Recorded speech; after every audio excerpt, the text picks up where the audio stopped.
Hello student, आज हम class 11th के चैप्टर के आगे के बारे में हम लोग पढ़ेंगे। ठीक है, तो हम लोगों ने लास्ट टर्म में पढ़ा था बेसिक कॉन्सेप्ट ऑफ केमिस्ट्री, तो उसी में आगे चलेंगे। अनसर्टेनिटी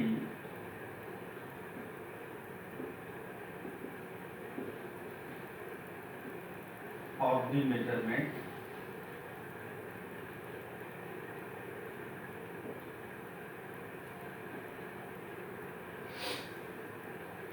मतलब माप में अनिश्चितता।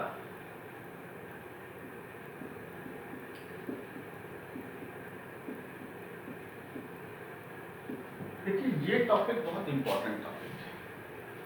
केमिकल केमिस्ट्री में केमिकल रिएक्शंस जब हम लोग देखते हैं या कोई एक्सपेरिमेंट करने जाते हैं, तो एक्सपेरिमेंट का रिजल्ट उसकी मेजरमेंट पर डिपेंड करता है कि आपने कितना सब्सटेंस लिया, कितनी चीज़ें ली और किस चीज़ों से रिएक्शन करवाया। ये सारी चीज़ें आपकी केमिस्ट्री में डिपेंड करता है मेजरमेंट में, आपने मेजरमेंट कैसे किया है।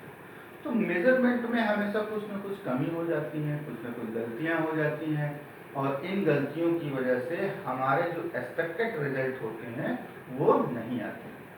तो इसको दूर करने के लिए कुछ रूल्स हैं, कुछ नियम हैं जो हमें जान लेना बहुत ज़रूरी है। अगर उन रूल्स और नियम को हम लोग नहीं जानेंगे तो हमारे मेजरमेंट्स या हमारे एक्सपेरिमेंटल रिजल्ट्स कभी भी सक्सेस या सही नहीं आएंगे। ठीक है, तो वो अनसर्टेनिटी, वो अनिश्चितता, माप में अनिश्चितता क्या होती है, कैसे दूर की जाती है, वो हम लोग सीखेंगे। ठीक है, अगर केमिस्ट्री में कोई भी एक्सपेरिमेंट सक्सेसफुल करना है तो सबसे पहले आपका एक्यूरेट मेजरमेंट होना चाहिए। तो सबसे पहले हम लोग देखते हैं इसमें साइंटिफिक नोटेशन।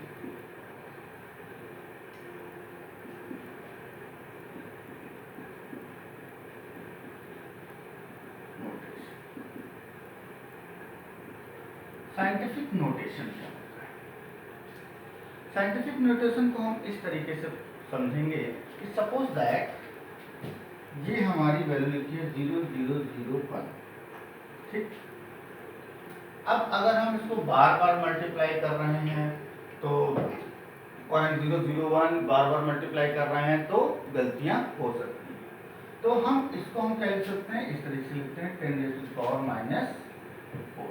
ठीक है, डेसिमल के बाद जितने भी नंबर होते हैं उसको माइनस के ऊपर चार्ज कर देते हैं, -4। ऐसे 0.00002 है तो 2 × 10⁻⁴ 1 2 3 4 5 6 -6 लिख सकते हैं। और अगर 1000000 है तो 1 2 3 4 5 6 तो 10⁻⁶ लिखेंगे।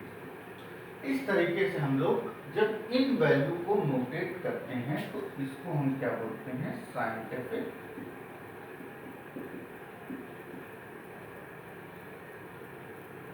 नोटेशन। क्लियर? Scientific notation. अब देखिए, जैसे हम लोग पढ़ते हैं, जब हम लोग पढ़ते हैं तो कहते हैं कि इलेक्ट्रॉन पे चार्ज, इलेक्ट्रॉन पे चार्ज, प्रोटॉन पे चार्ज। इलेक्ट्रॉन पे चार्ज की बात करें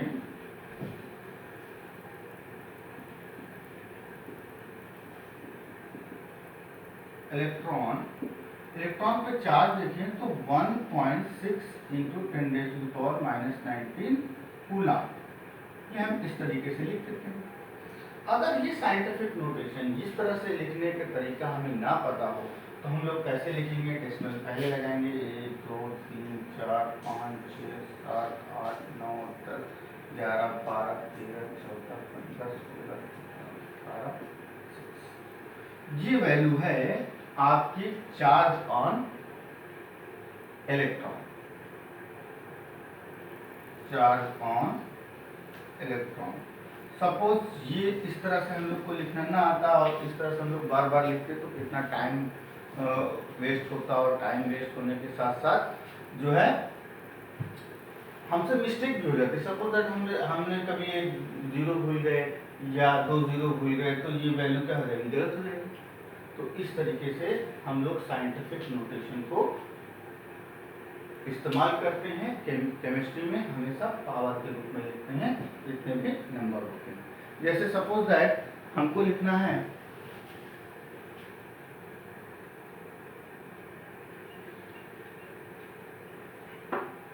सपोज 428500000, ठीक। तो इतनी बड़ी वैल्यू लिखने की जरूरत नहीं है। इसको हम क्या लिखते हैं 4.28 इंटू 10⁻⁴ पॉइंट मैंने यहाँ पे लगाया तो 1 2 3 4 5 6 7 8 पावर 8 लिख देते हैं। इसकी वैल्यू ये बताएंगे। क्लियर। और एक चीज है, इस साइंटिफिक नोटेशन में हम राउंड ऑफ भी करते हैं। राउंड ऑफ वैल्यू कैसे होती है? जैसे यहाँ पे देखिए, यहाँ पे 8 5 से बड़ा है, तो 8 को हमको छोड़ना है, तो इसको हम क्या करेंगे +1 कैरी दे देंगे। तो यहाँ पे क्या हो जाएगा 4.3 इंटू 10⁸ ये वैल्यू हो जाएगी राउंड ऑफ। क्लियर। अगर 5 से बड़ी वैल्यू है तो एक कैरी उससे पहले वाले डिजिट को मिल जाता है और सारी वैल्यू छोड़ दी जाती हैं और इस वैल्यू को हम राउंड ऑफ करते हैं। जैसे एक और एग्जांपल देखिए, जैसे यहाँ पे लिखा है 4.76234 इंटू 10⁻14, इसको राउंड ऑफ करना है। तो यहाँ पे ये देखिए, ये वैल्यू 5 से बड़ी है, तो इसकी एक वैल्यू कैरी यहाँ पे जाएगा, तो 4.8 इंटू 10⁻14, बाकी सारी वैल्यू हम छोड़ देंगे। तो ये वैल्यू राउंड ऑफ। तो इस तरह से हम लोग जब इस्तेमाल करते हैं तो हमारी जो मेजरमेंट में अनसर्टेनिटी होती है वो कुछ कम हो जाती है। अब हम साइंटिफिक नोटेशन को सब्ट्रैक्ट, ऐड और मल्टीप्लाई कैसे करते हैं?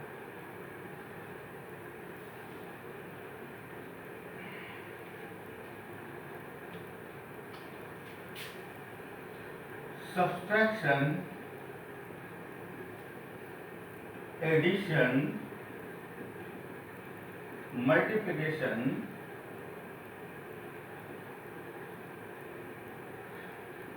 and division of scientific notation. Clear? ये सब चीजें। Suppose that क्वेश्चन दिया है add 4.23 into 10⁻14 and 3.42 into 10⁸8, ये दोनों वैल्यू को हमको ऐड करना है। ठीक है। तो जब ऐड करेंगे तो क्या करेंगे 4.23 into 10⁻14 प्लस 3.42 into 10⁸8। क्लियर। ये लिखिए। अब हमको क्या करना है, अब हमें इनकी पावर इक्वल कर लेंगे। जो पावर इक्वल कर लेंगे तो हम क्या करेंगे, पावर कॉमन ले लेंगे, सिंपली इनको दोनों को ऐड कर देंगे। तो पावर इक्वल करने को या तो हम इसको 10⁻14 बना दें, या तो इसको हम 10⁻8 बना दें, तो दोनों की पावर इक्वल हो जाएंगे। तो चलिए करते हैं कुछ। तो हम क्या करते हैं 4.23 इंटू 10⁻6 इंटू 10⁻8 प्लस 3.42 इंटू 10⁻8। ठीक। अब बेस सेम है तो इनकी पावर ऐड हो जाएंगे और वैल्यू नहीं आ जाएगी। अब हम क्या करते हैं 10⁻8 दोनों में। क्लियर। 4.23 इंटू 10⁻6 प्लस 3.42 और इन दोनों से हमने इंटू 10⁻8 बाहर निकाल लिया। क्लियर। अब हम इसको 6 को हम इसका 0 इसमें ऐड कर देते हैं 4.23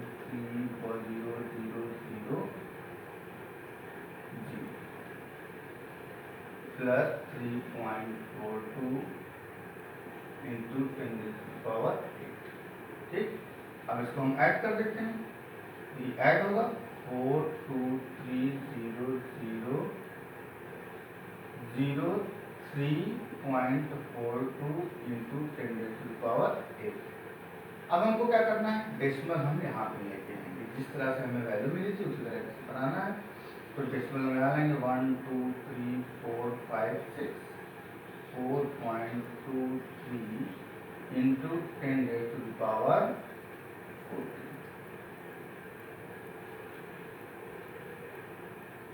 ये हमारा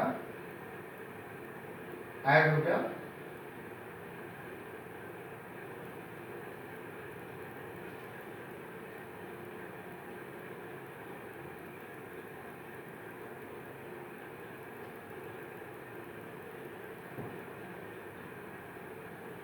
क्योंकि डेसिमल हम यहाँ पे लगा रहे हैं, इसके बाद 0 0 है, तो ये वैल्यू हमको छोड़ देनी पड़ेगी। क्लियर?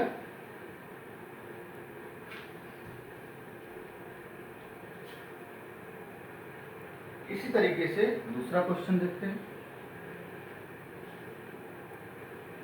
सब्ट्रैक्शन करते हैं। सपोज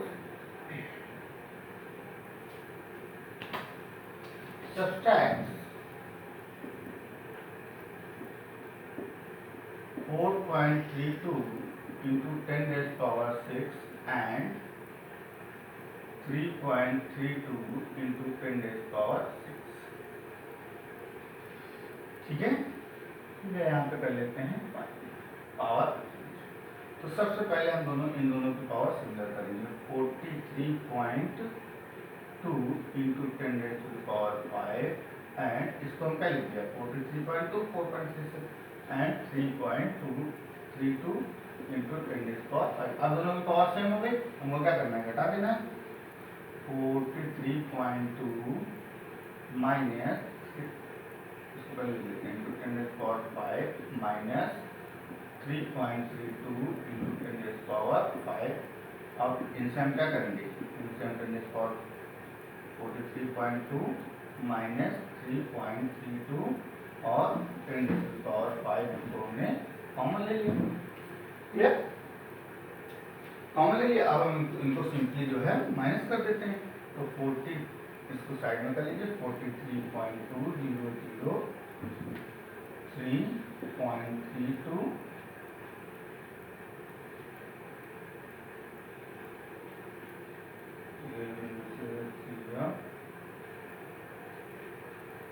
पॉइंट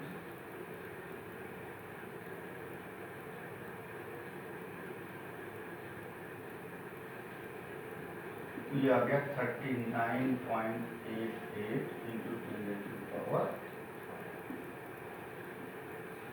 तो इस तरह से सब्ट्रैक्ट करते हैं। तो ये हो गया एडिशन सब्ट्रैक्शन। अब देखते हैं एक मल्टीप्लिकेशन और डिवीजन।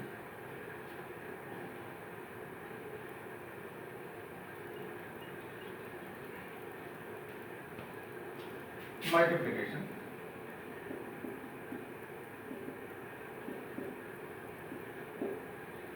क्वेश्चन है, मल्टीप्लाई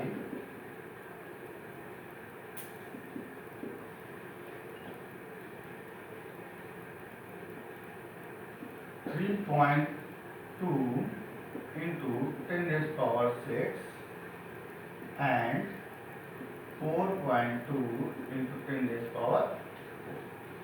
क्लियर? इनको मल्टीप्लाई करना है, तो इनको मल्टीप्लाई करेंगे 3.2 इंटू 10⁻⁶ इंटू 4.2 इंटू 10⁻⁴। ये देखिए बेस सेम है, पावर क्या होगी, ऐड हो जाएगी और इन दोनों का मल्टीप्लाई कर देंगे। 3.2 इंटू 4.2 इंटू 10⁻⁶ और 4 कितना हो जाएगा, 10 हो जाएगा। इनका सिंपली मल्टीप्लाई कर देते हैं। 3.2 into 4.2, 2 to the 4, 2 3 the 6, 4 to the 8 और 4 6 जा 12, 4 किया गया आपका। ठीक, डेसिमल 2 पॉइंट के बाद लग जाएगा 13.44 इंटू 10⁻⁴। ये हो गया। क्लियर? अब हम देखते हैं इसका डिवीजन।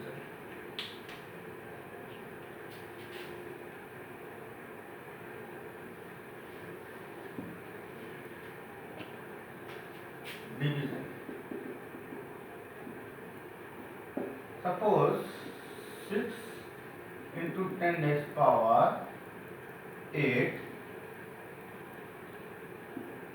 divide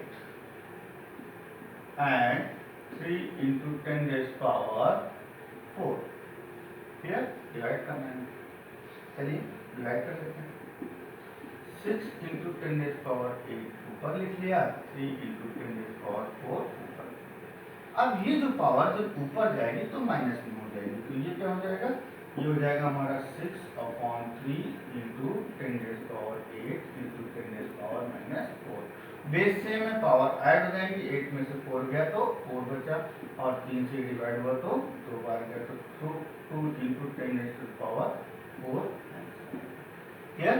आई होप ये आप लोग समझ गए कि अनसर्टेनिटी ऑफ मेजरमेंट में हम साइंटिफिक नोटेशन की वैल्यू क्या होती है, साइंटिफिक नोटेशन को हम ऐड, सब्ट्रैक्ट, डिवाइड कैसे करते हैं, ये सारी चीज़ें मैंने एक एक एग्जांपल लेके बताई है। बाकी आप एक्सरसाइज में जाइए और एक्सरसाइज से और प्रैक्टिस करिए। इसके बाद हम लोग पढ़ते हैं सिग्निफिकेंट फिगर। सिग्निफिकेंट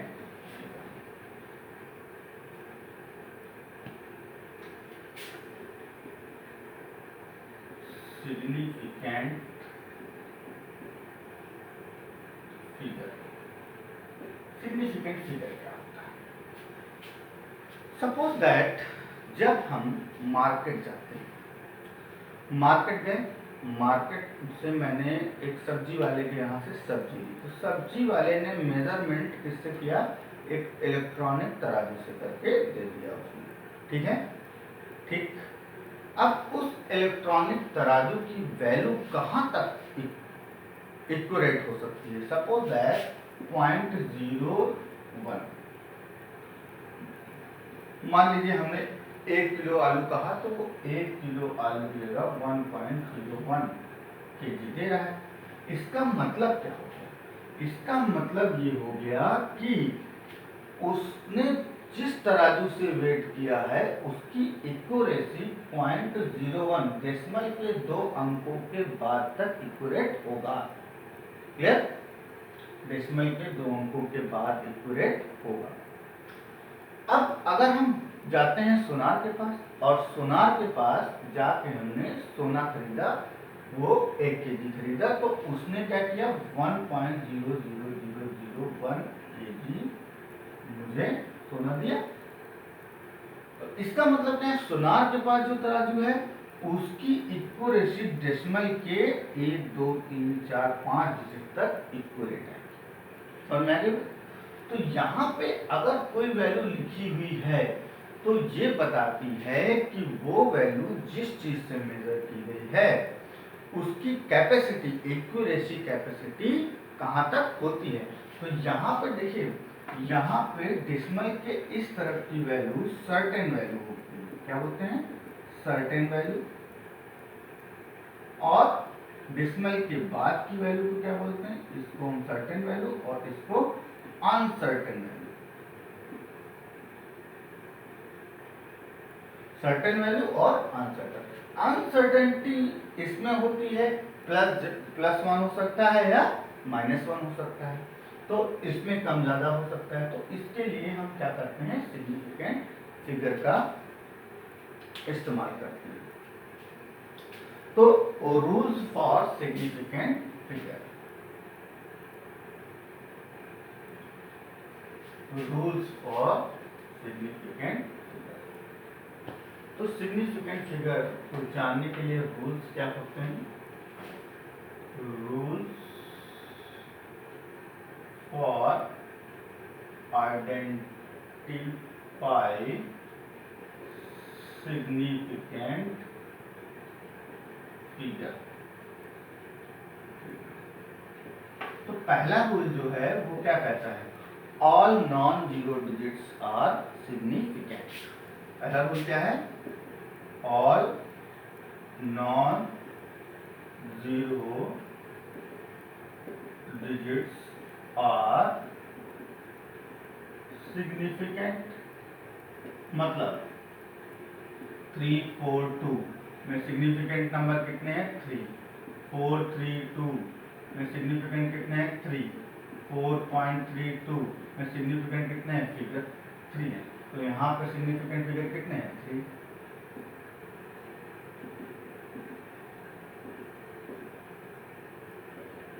हो गया क्लियर। तो ये पहला रूल हो गया। दूसरा रूल क्या होता है, सेकेंड रूल है, सेकेंड रूल आपका है 0 between two non-zero digit are significant।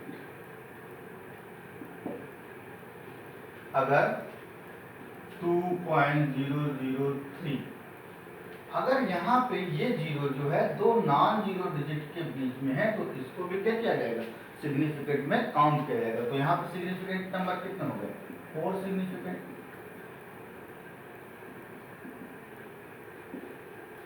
Figure हो गए क्लियर। तो 0 between two non zero digits are significant. Next rule है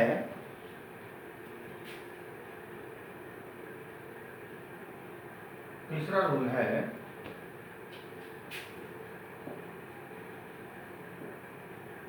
0 on left hand side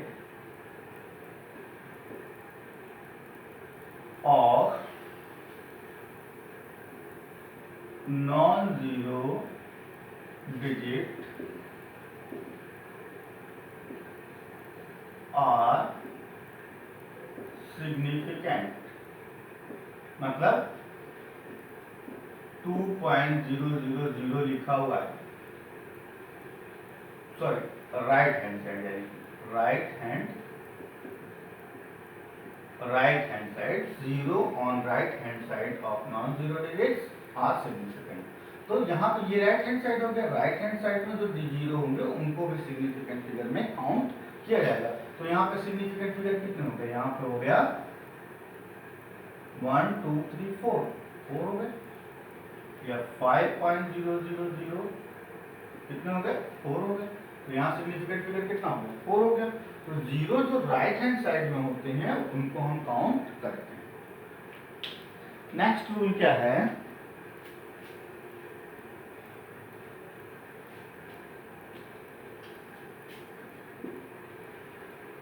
rule number 4, 0 preceding of non-zero digits are significant। मतलब क्या है, zero preceding मतलब पहले अगर जीरो आएंगे और नॉट सिग्निफिकेंट, यहाँ पे लिखिए और not significant. Zero preceding of non zero digits are not significant मतलब जीरो अगर नॉन जीरो डिजिट के पहले आ जाते हैं जीरो तो उनको हम सिग्निफिकेंट नहीं कहेंगे। जैसे कि 0.0004 तो यहाँ पे सिग्निफिकेंट फिगर कितना होगा 1, इसको हम काउंट नहीं करेंगे।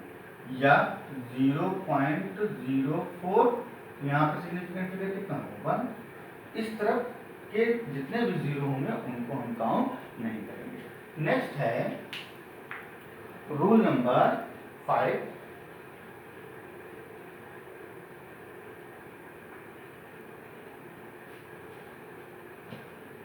रूल नंबर 5, अगर हम काउंट करते हैं जैसे 2 बॉल 7 बैट्स तो इनमें ये इक्वरेट वैल्यू है। इक्वरेट वैल्यू मतलब 2 बॉल तो 2 ही बॉल होंगी और 7 बैट्स हैं तो 7 ही बैट्स होंगे। तो ये एक्यूरेट वैल्यू है, इसमें सिग्निफिकेंट क्या होते हैं इनफाइनाइट। तो 2.0000000 कुछ भी लिख सकते हो आप अप टू इनफाइनाइट। तो इसका मतलब क्या है, एक्यूरेट वैल्यू है तो पॉइंट के बाद जितना भी जीरो लगा दो। तो इसका मतलब क्या है, सिग्निफिकेंट इसलिए क्या हो जाएगा, इनफैक्ट, क्योंकि ये हम काउंट कर रहे हैं। ठीक है, अब इसके बाद रूल्स नंबर 6,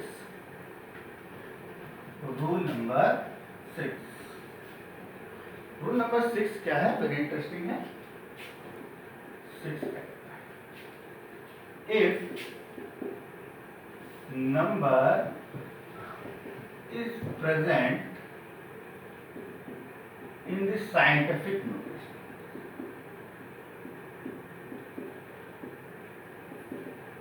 notation, ठीक है, अगर साइंटिफिक नोटेशन में जैसे 4.32 इंटू 10⁴, क्लियर, तो इसमें हम इसको सिग्निफिकेंट फिगर काउंट नहीं करेंगे, सिग्निफिकेंट फिगर सिर्फ हम इसको मानेंगे। तो अपने सारे रूल्स के अकॉर्डिंग सारे नॉन जीरो डिजिट है, तो सिग्निफिकेंट नंबर कितना होगा, सिग्निफिकेंट नंबर हो जाएगा 3। ठीक है, जैसे 0.024 इंटू 10⁻⁶, तो यहाँ पे हमको सिर्फ फिगर इस तरफ के जीरो हमको नहीं काउंट करने हैं, तो सिर्फ कितना है 2, सिग्निफिकेंट नंबर कितना हो जाएगा, सिग्निफिकेंट नंबर हो जाएगा 2। ठीक, तो ये सारे रूल्स हैं सिग्निफिकेंट फिगर जानने के लिए। आई होप ये video uncertainty in the measurement आपको क्लियर हो गया होगा। इसके बाद आप एक्सरसाइज में कुछ क्वेश्चन दिए गए हैं, आप एक्सरसाइज के क्वेश्चन लगाइए और जो प्रॉब्लम हो मुझसे कमेंट बॉक्स में पूछिए। Thank you, have a good day.